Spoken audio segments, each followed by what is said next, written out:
Tadi bos, Proton Suprema S Turbo 1.6 Auto tahun 2014. Kereta masih cantik lagi. Condition semua okey, tak ada masalah.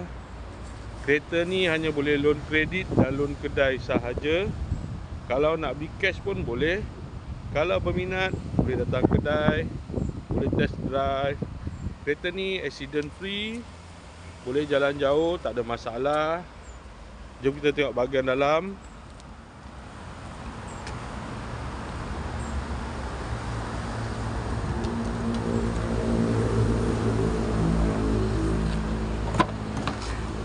Dalam masih cantik lagi.